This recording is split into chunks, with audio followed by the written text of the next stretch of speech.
Hello, beautiful soul family. Miss Lulu is here. As soon as I get the tripods out, that's it. She's a pain in the ass. She's got ADHD. It is actually possible for cats to have ADHD, and she has got ADHD. She's very much an attention seeker, and she's just loopy, which is why she's called Loopy Lulu. So Donna Michelle Hammersley here, body mind coach, and if you're just stumbling across this video for the first time, if you've never seen me before and you're thinking, oh, who the hell's this, just drop it your hello down below. Say hello, let me know where you're from, let me know how you're doing today. But I want to ask a question. Often start with a question, and I'm really curious. So when I ask a question, it's because I'm curious. Are you living your perfect life? Is your life absolutely in every way the way you dreamed it would be? Remember, as children, we never doubted ourselves. We believed everything and anything was possible. Do you still feel that way now? Or are you just settling? It's like, yeah, it's not too bad, could be worse. That's what I hear a lot. Yeah, well, it could be worse. Yes, but it could be better as well. Do you wake up feeling excited, energized, looking forward to your day? Do you? Let me know. Or do you wake up with a kind of, oh, here we go, another day? Because, as I say, as children, we believe that everything is possible. We don't even countenance the possibility of failure. I mean, me as a 14-year-old, I used to spend my school holidays in Newmarket, away from home in Newmarket, because I wanted to be a jockey, I wanted to ride racehorses. It never crossed my mind that I would ever fail. Just doesn't cross your mind. It's only as we become older, as we become adult, that we kind of learn about this concept of failure. You don't hear kids speak of failure. If they try something, it doesn't work, they get up and try again. It's us adults that buy into this concept of failure. But here's a little side note, okay? The most successful people have failed many, many times. You may have heard this story before, but Stephen King, for example, the novelist, he got his book rejected so many times, he actually decided he was going to give up, and he threw his manuscript in the bin. And his wife actually took it out without him knowing and sent it to some more publishers. I think J.K. Rowling, Harry Potter, she was rejected by a few authors. Thomas Edison, the most famous example, light bulb, he tried over 1,000 times before he got a proper working model. What's his name? KFC guy. He got rejected hundreds of times. Walt Disney was turned down by over 300 banks when he was trying to look for a loan to start up Disney World. So the thing is, they didn't see it as failure. They just saw it as a no. And once you get your no out of the way, you just move on. I mean, Thomas Edison, he tried I think it was 1,002 or something before he got a working light bulb. But instead of seeing it as a failure, he understood what didn't work and work from there. But most of us as adults, we buy into this idea of failure. Many of us also buy into this bullshit. We're brainwashed with this bullshit idea that for most of us, it's just a case of go to school, work hard, get your exams, get into a job, work hard, retire, and maybe you'll have enough money to live a little at the end of your life. And again, that is just bullshit. Because there are many, many people out there who maybe grew up in poverty or who didn't grow up, with money, but they have become successful. One of my coaches, she has had her second $1 million month. $1 million month. She's earned $1 million in the last month.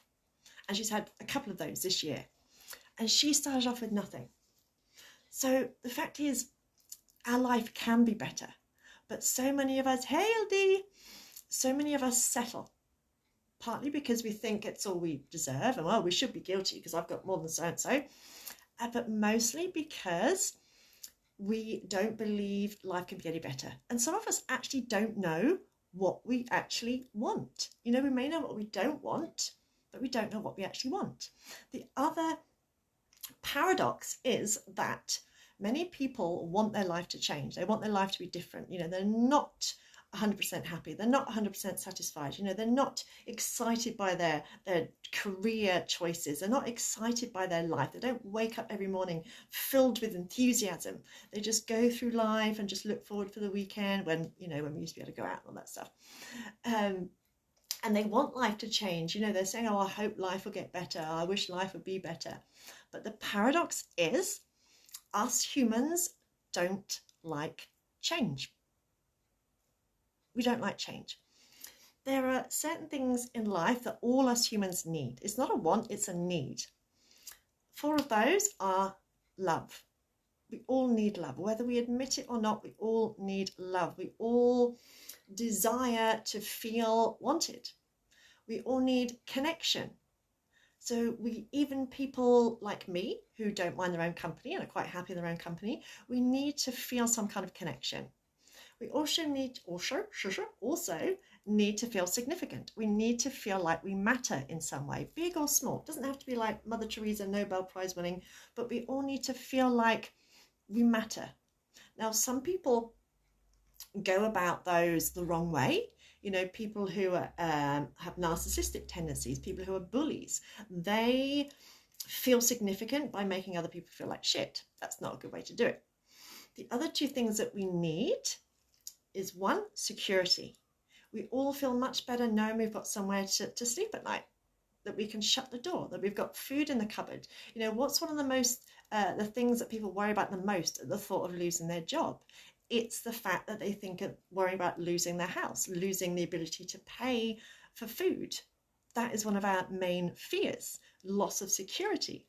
But the other thing us humans need is kind of insecurity. We need a bit of excitement in our lives. We need it's a fine balancing act. We need that kind of security. We like knowing we've got a job to go to that pays the bills and all that. We feel kind of safe knowing we've got money in the bank.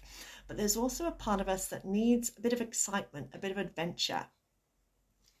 But saying that, us humans don't like change. And the reason for that is we spend our life either moving away from pain or moving towards pleasure. And we will often rather stay in a painful situation than move towards something that will be better. It's like they say, people would rather stay in a known hell than move towards an unknown pleasure, an unknown heaven. I mean, how many people stay in relationships, and I've done it myself, stay in relationships where they're not totally happy because they fear the unknown. They fear change. They fear being on their own for a while because they tell themselves that they can't cope on their own, which is what I did. Can't cope on my own. I'd rather stay in an unhappy relationship, blah, blah, blah.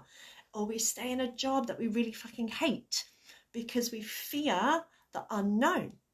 And we'd rather stay in that kind of painful place because it seems to be more painful to move out of it. Because what happens is most of us go through life on autopilot. We go through life on autopilot. And I can prove this because you don't consciously think when, hey bro, how you doing? Not Happy New Year yet, but soon will be. I was going to message you soon. Most of us go through life on autopilot. Because think of it like this, when you're getting dressed, you're not thinking, right, I'm going to put my right arm in, then I'm going to put it on my back, then I'm going to put my left arm in, I'm going to do my buttons up, and do. Or when you're driving, for example, or all the things that you do day in, day out that you can do pretty much without thinking about them. I noticed one day that whenever I get out of the shower, I dry myself in exactly the same way each time. I dry my front, then I do left leg, left arm, then I do my back, then I do right arm, right leg. And I do it every single time. So we're actually going through most of our life because let's face it, most of us, each day is pretty much a repeat of yesterday. Agreed? Most of us, it's pretty much a repeat of yesterday. Maybe slight differences, but most of us, day in, day out, it's kind of like pretty much a repeat. You get up at the same time, you have breakfast, you go to work. So we're going through life on autopilot. And that's kind of like to save our brain space. It's so we don't have to consciously think each time we tie our laces and all that kind of thing. And what happens when we try and change? Our brain actually suddenly has to do some work. Our brain has to go, oh, this is new. And we perceive that kind of like, oh, this is new. I've actually got to think now. we perceive that as painful or uncomfortable because it's out of the norm. It's like, imagine walking along a path that you've walked along 100 times and you could walk in the dark because you've done it so many times, and all of a sudden you're going along and there's a boulder in the way, so you trip over it. It's like, fucking hell, where'd that come from? It feels painful. Suddenly you wake up. I mean, how many times have you been driving somewhere and you suddenly realize that you don't remember the last 5 miles? But you must have been awake because you've gone round roundabouts and you've taken turns and this, that, and the other. But you've done it on autopilot. And most of us, me included, at times, we go through life on autopilot. We're just repeating the same behaviors we did the day before, the day before, the day before. So when we try and change something, our brain actually has to wake up. This is why I love doing things like this in class. You know, I can see it. When I do something we've done before, but I do it with a slight twist, I can see the moment, literally, when everyone's brains goes, oh, oh. You know, they're thinking, oh, yeah, I know what we're doing. Oh, no, I don't. And that's the reason I do it. That is exactly the reason I do it. Because we don't realise most of the time that we're on autopilot, that we can do the same thing. I mean, you could probably get up tomorrow morning with a mask on, with a blindfold on, and go through your morning routine. I bet you could. I'd put money on it. You could do everything you need to do tomorrow morning with a mask over your eyes because you're so used to doing it, because you're on autopilot. So change means that our brain, we actually have to pay attention.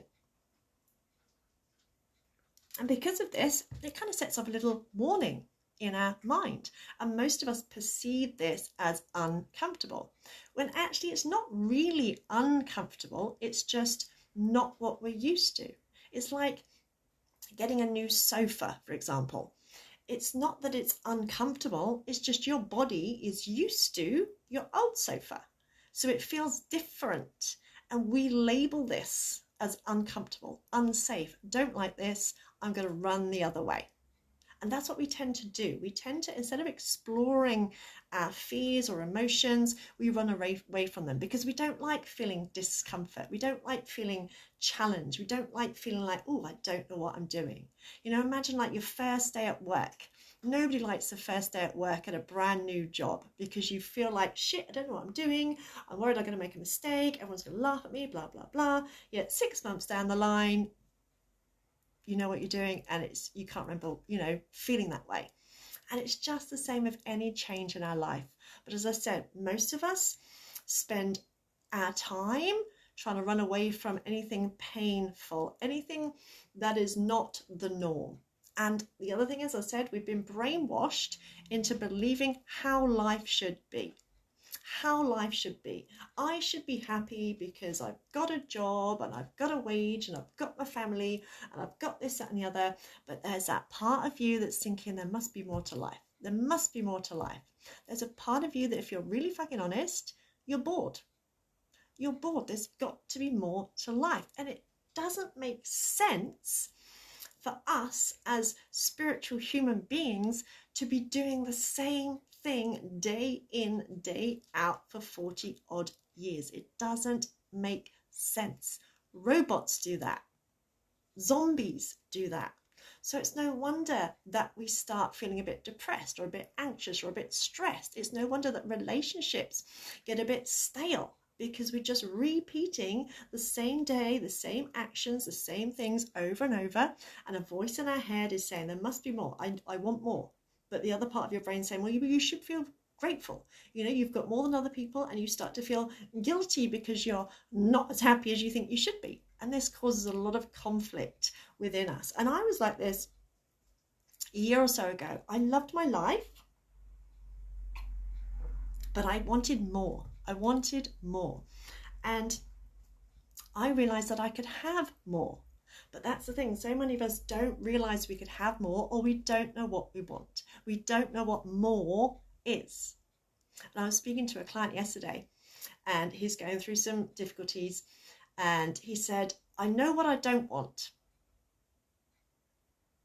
I said, well, the thing is, for one, when you focus on what you don't want, that is exactly what you'll attract more of. We are all subject to universal laws. One of those laws is the law of attraction, which is the one most people have heard of, and most people mistake it as thinking you just ask for something and it drops in your lap. And I was one of those. I used to think that as well. I used to think if I just wrote a check for £10,000, look at it every day, it would just fall out of the sky. And that's not how it works. The law of attraction is basically like attracts like. It's a vibrational match. And when we're focusing on, I don't want, all the universe hears is this. So let's say like, I don't want to be in this relationship, or I don't like my job. All the universe hears is, oh, job, here you go, have more of it. So we actually attract more of what we don't want. But I think one of the reasons, and this is based on my own experience, I think one of the reasons we don't know what we want is because we don't believe that we can have everything we want. One of my personal coaches, because I still have coaching as well, she was saying, you need to get into the energy of what you want, what excites you. And I was thinking, I started to think, do you know what? I don't feel like I can get excited anymore. Nothing seems to excite me. But then I had an aha moment, and I realized that I was focusing on what I have in my life right now. I was focusing on what I already have. So then I started imagining, I was walking around the field, I started imagining having everything I desire, having a horse lorry so that I could take the horses off wherever I wanted to go, being able to have a massage every week, being able to go on holiday, being able to attend workshops and whatever, running my own workshops, all the things that I would love if I could wave a magic wand. And I started to feel excited. Because here is the paradox. We need to get into the energy of what we want in order to attract it. So probably one of the best ways of, best analogies is imagine that you want a relationship. Imagine that you're single and you really want a relationship. You want to meet your soulmate and all that. If all you're focusing on is how crap men are, how badly you've been treated in the past, how all men are this, that, and the other, blah, blah, blah, you are not going to attract your soulmate because you're giving off bad vibes. Bad vibes. You're giving off bad energy, for one. And plus, you're talking about all shit, all the, you know, how men mistreat you and this, that, and the other. So what are you likely to attract? Men who mistreat you. Because the universe says, oh, that's what you want, is it? Because that's what you're focusing all your time and energy on. Another amazing analogy is most people, pretty much most people would love more money. Most people would love to have more money. And if that's not you, if you don't want more money, then that's absolutely fine. But tell me if you agree with me. Most people, if they could, would love to have more money. And yet most of us are rejecting it, are stopping ourselves from attracting money because we mistreat money. We get envious and slag off people who are rich, who buy things like Kylie Jenner, who spent 43 million on a mansion. You know, we repel it because of our attitude to people with money. Celebrities who endorse products and get paid for it. When we criticize that, we are actually repelling the thing that we want. That which we resent in others, we repel from our own life. And just a side note, money is energy. Money is just energy. Hey, lovely. Yeah, Lulu all the time. Money is just energy. You know, in some countries, they trade in camels or salt or beads or whatever. Money is just an exchange of energy. It's like, I'll give you an hour of my time and expertise. You give me an energetic exchange, which comes in the form of paper. Because if you were to go to your bank right now, there isn't a little box with your name on it with £103.36p or however much. It doesn't exist. Because money is just energy. And we repel money and everything else by our energy. Because we think things like, oh, I'll be happy when I get XYZ. I'll be grateful when I get XYZ. I'll be excited when I get XYZ. Like, I'll be happy when I lose the weight, or I'll be excited when I get my dream job, or I'll be I'm grateful when I've met my perfect partner. And the paradox is we need to feel that energy now in order to attract the thing that we want. And this is where our incredible imagination comes in. Because if you don't know what you want, if you say to yourself, double standard yet, if you say to yourself, I don't know what I want, I don't know what I want out of life. I think it's that, not that you don't know what you want, it's that you don't think you can have it. You don't think that you can have what you want. So I have some questions that you could ask yourself to figure out what it is you want. The first thing to do is get a piece of paper and imagine you're writing your Christmas list and write down everything that if you could like wave a magic wand and you could have it, no kind of like, oh, it's not possible, I can't afford it, blah, blah, blah. Forget all about that.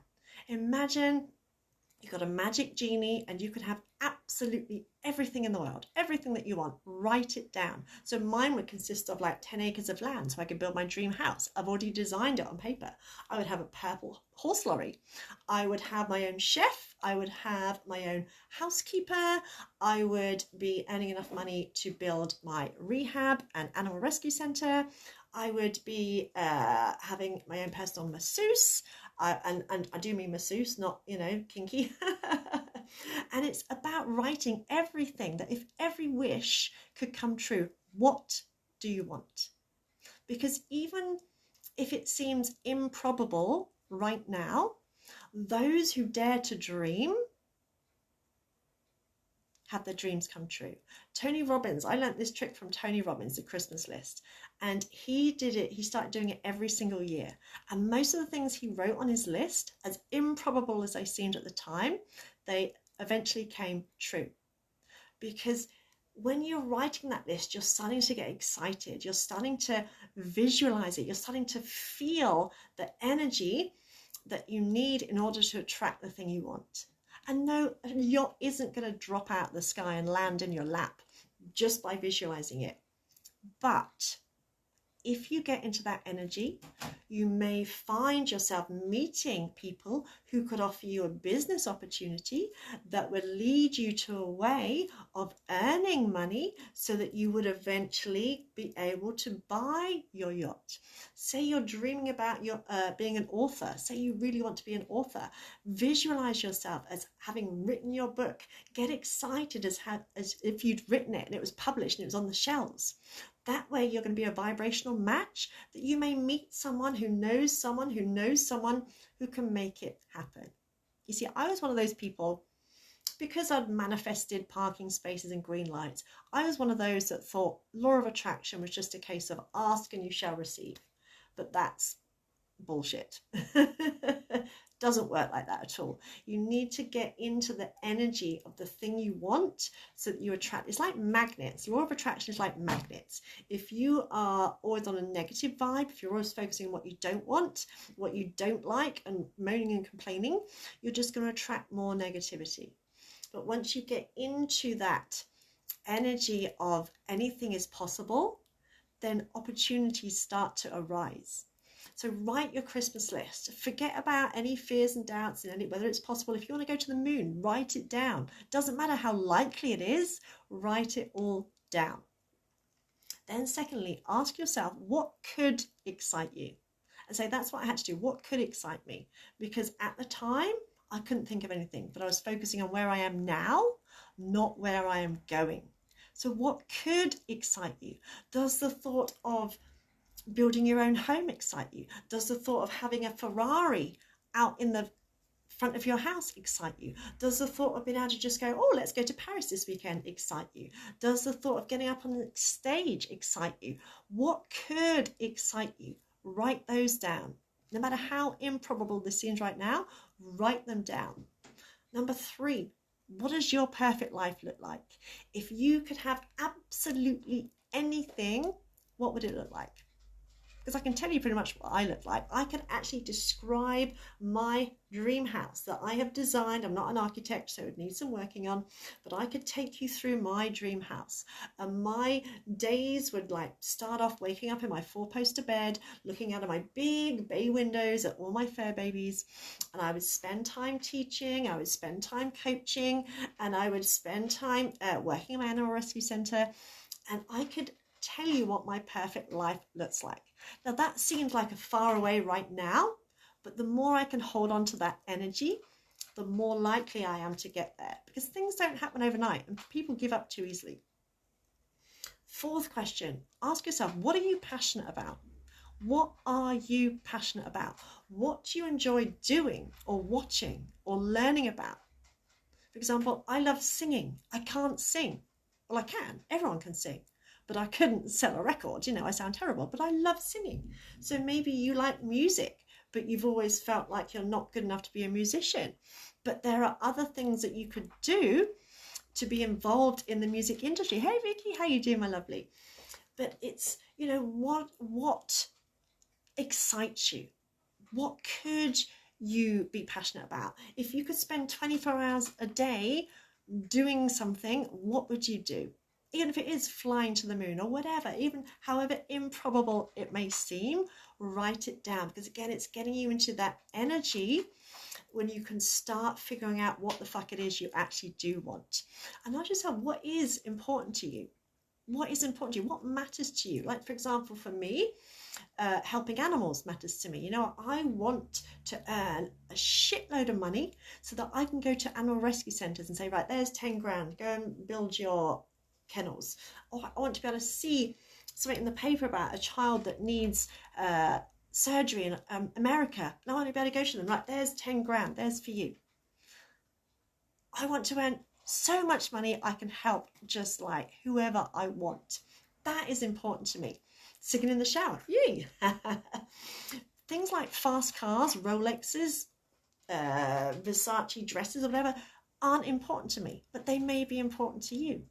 And you also ask yourself, what isn't important to you? So say for me, the thought of making money, it isn't important to me to have the flashy cars and all the other kind of things. So what is and what isn't important to you? The 5th thing to do is to decipher what is a physical desire and what is a soul desire. So for example, if you desire a relationship, what is it you're actually desiring? Is it more connection? Is it more love? Do you need to find ways to show yourself love? Are you looking to someone else to make you happy? Because that's really not a good way to go into a relationship. What is it you're actually wanting? Because a healthy, happy relationship is 2 people who are already happy and confident and content in their own life coming together. If you go into a relationship looking to them to fulfill a void or to make you feel better about yourself, it won't work. Do you want more money? If you want more money, is it because you want more freedom? Freedom to explore the world, freedom to travel, freedom to do the things that you enjoy. So it's not necessarily the money you want, it's the freedom, it's the opportunity to leave the job you hate. So actually your desire is to leave the job you hate rather than earn more money. If you want more time, is it that you need more time because we all get the same 24 hours a day? Or is it that you really could do with dropping things that aren't that important to you, that aren't really that important to you, like housework. Housework is way down my list of priorities. There's far more important things to me to do, because if tomorrow was my last day on earth, I would not want to spend it doing housework.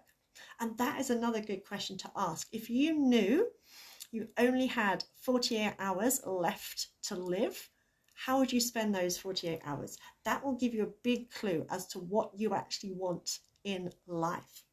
If you say you want a sports car or you want to buy designer clothes, is it that you want to actually feel more successful? You want to feel classier? You want to feel like, your social status is higher? Is it really the designer clothes or the sports car you want? Or is it the feeling that you think you'll get from having those designer clothes, having that sports car?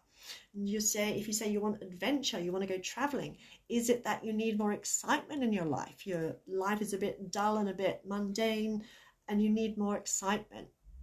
So just imagine, probably the best way out of all of those to decide what you actually do want in life is to ask yourself that question. If you only had 48 hours left to live, how would you spend those 48 hours? Or if you never had to worry about money ever again, what would your life look like?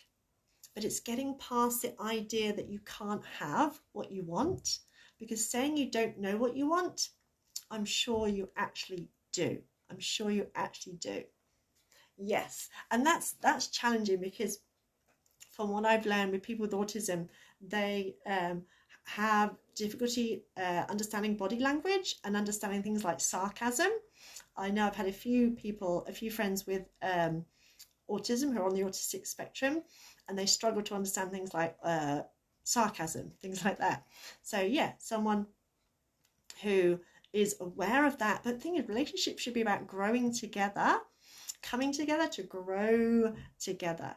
But then also ask yourself, why do you want a relationship? What do you want from a relationship? What can you bring to a relationship? And that's a whole nother live.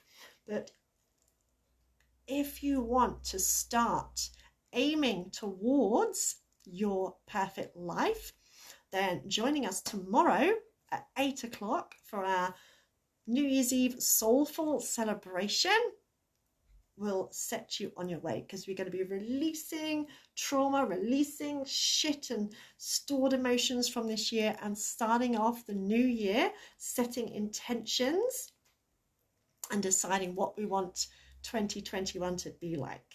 So if you want to join us, just ping me a message and I shall send you the Zoom link. It's totally free, and you can bring a bottle of bubbly to share at the end. Well, not share because we're being on Zoom, but you know what I mean, to all raise a glass together at the end. So 8 o'clock tomorrow night, to start the new year off on a high, to make sure that 2021 is the year that your dreams come true.